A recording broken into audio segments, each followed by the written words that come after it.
આગામી મકર સંક્રાંતિના તહેવારને લઈને સુરતમાં અનિચ્છ બનાવ ન બને તે માટે સુરત ક્રાઇમ બ્રાન્ચની ટીમે નાસ્તા ફરતા આરોપીઓ સહિતના ગુનેગારોને પકડવા મેદાને છે।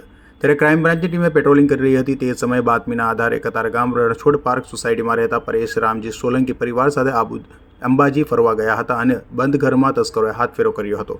તસ્કરો 10.251 ગ્રામ વજનના સોનાના ગહણા સહિત રોકડ મળી 9,78,000ની ચોરી કરી ભાગી છૂટ્યા હતા। તપાસ દરમિયાન સીસીટીવીમાં ટુ વ્હીલર પર 3 યુવકો આવતા દેખાયા હતા। મોઢા પર માસ્ક બાંધેલા 3 યુવકોએ ઘરનો મુખ્ય દરવાજો તોડ્યો હતો, જેની તપાસ કરી રહેલી ક્રાઇમ બ્રાન્ચની ટીમને બાતમી મળી હતી કે 3 ચોરોમાંથી એક હાલ ફૂલવાડી ખાતે છે। જે માહિતીના આધારે ક્રાઇમ બ્રાન્ચની ટીમે 3 ઈડામાંથી ચોરોમાંથી એક એવા મધ્યપ્રદેશના ઇન્દોર ખાતે આવેલ સિકલીગર કોલોનીના આકાશનગરમાં રહેતા મલખાનસિંહ ઉર્ફે રફતારસિંહ છાબડા સિકલીગરને ફૂલવાડી પાસેથી ઝડપી પાડ્યો છે અને તેની પાસેથી સોનાના દાગીના તથા અન્ય મત્તા મળી 7,70,000થી વધુનો મુદ્દામાલ કબજે કર્યો હતો।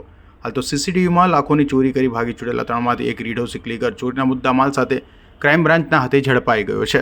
ત્યારે અન્ય 2 ભાગી છૂટેલા ચોરોને ઝડપી પાડવા પોલીસે ચક્રો ગતિમાન કર્યા છે।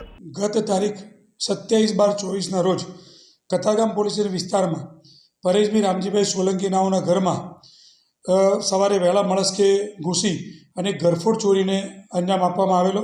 એ જે ફરિયાદી છે એ સવારે આબુ અંબાજી રવાના થયેલા।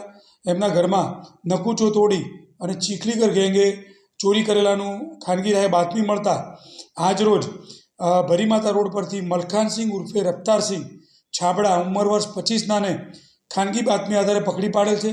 જેની સઘન પૂછપરછ કરતાં એને પોતે કતારગામ વિસ્તારમાં રહેતા પરેશભાઈ સોલંકીના ત્યાં ઘરફોડ ચોરી કરેલાનું કબૂલ કરેલ છે।